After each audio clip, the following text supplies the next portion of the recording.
Hello everyone, in this video we're going to look at how to paint a light but somewhat vibrant green orc skin tone with a very simple color recipe. I've used this recipe to paint the skin tone on the new orc commandos, as you can see here, but for the sake of visibility I'm going to be demonstrating it using the nakedest orc I have, which is this old savage orc or bone splitter orc model here. I primed this miniature using Corax white, but any white primer or even a light gray primer will do just fine.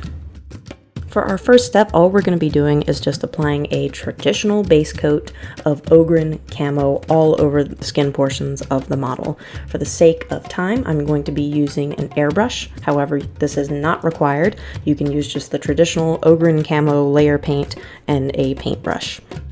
And since most of us know our way around a base coat, I'm actually going to skip doing most of this on screen.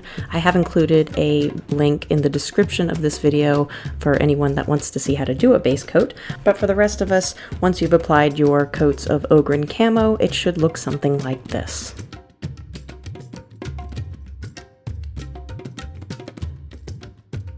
For the second step, we're going to be creating a thin down shade coat using Coelia green shade and Lamian medium in a 2-to-1 ratio.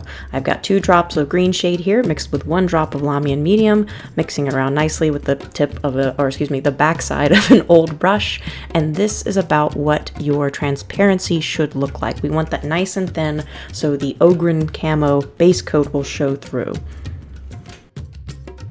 So working in patches, apply this thinned shade to your miniature. And the reason I say work in patches is because I frequently see people absolutely soak their minis in the shade, and then you end up getting a very kind of splotchy pattern on your miniature, especially over such smooth surfaces like these muscles that you see here. So work in patches so you can keep an eye on where your shade is pooling if it starts pooling.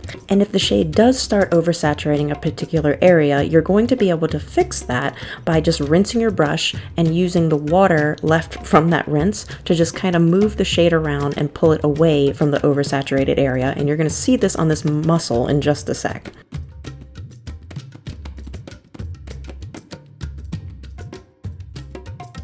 So here we go. We've got some oversaturation right here on the shoulder muscle. I'm not going to panic. All I'm going to do is rinse my brush in the water and use that water to pull the shade away from the highest point and remove that blotch. So now we have a nice, smooth, bright shoulder.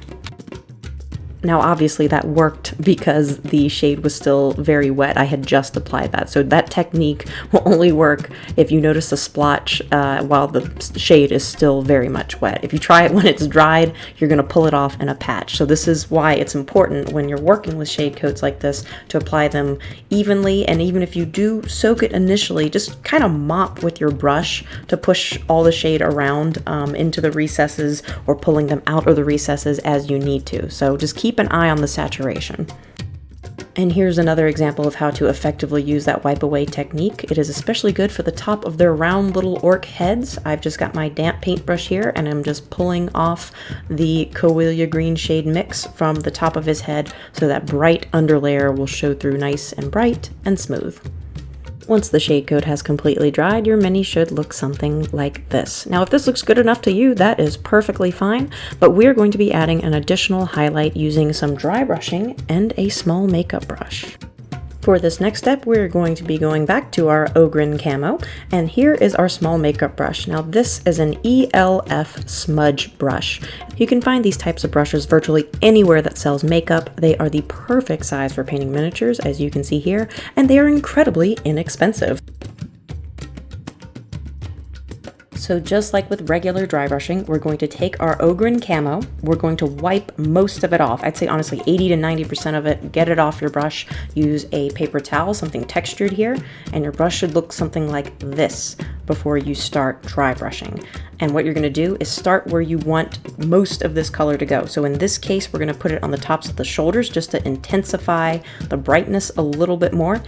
And right now on camera, it's going to look a little bit like nothing's happening, but visually, just looking at this with your eyes, you should be able to see right away that you get a little bit more color saturation, a little more vibrancy on the top surfaces of the muscle, while retaining the darker shadows we applied using the shade coat.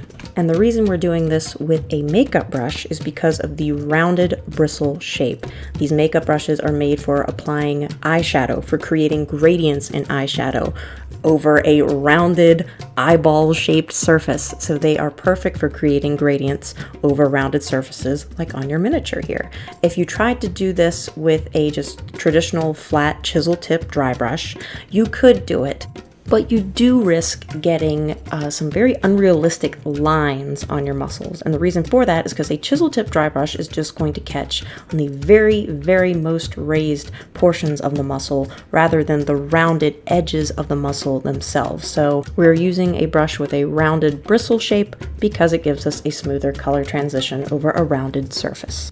For this final step, we're going to be using Krieg Khaki and a smaller ELF concealer brush. It's about the size of my pinky nail, and we're going to do a very focused highlight dry brush on just the very brightest portions of the body. So my general guideline for when you're doing this type of highlight dry brushing is the lighter the color, the lighter your stroke needs to be. And by that I mean don't heavy hand it, just lightly graze where you want the brightest colors to go.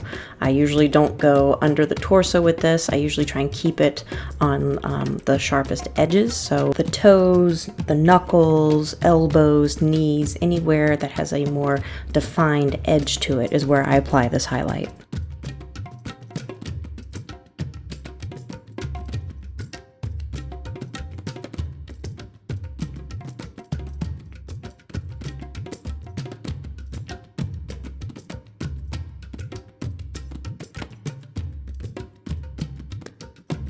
Now with that final highlight, our skin is essentially done.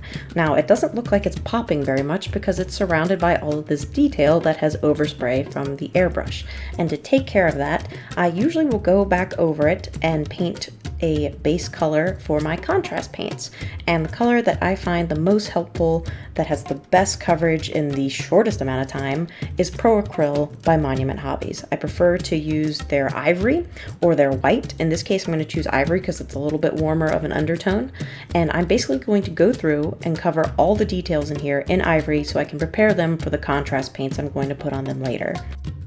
And don't worry, the rest of this video isn't going to be me base coating all the details, doing all the details in contrast. I just wanted to give my method for generally what I do when miniature is predominantly skin and has all those details left. I generally will base coat them all in the one color and then go in with the contrast paints. It's a very quick process. Most details are very textured, which makes them perfect for contrast paints. So that's generally my process. So I will now show you the finished miniature. So here we have it, the finished miniature with all the details completed. As you can see, that skin tone looks great against the bolder colors there, and it took almost no effort. We just did a base coat, very thin shade coat, and some dry brushing. So I hope you enjoyed this video. Feel free to check out the link tree in the video description if you'd like to see more of my content, as Linktree is essentially a hub for all of my social media, as well as a place where I post coupons for brands that I use the most. So thank you very much again for joining me today, and until we meet again, happy painting, everyone.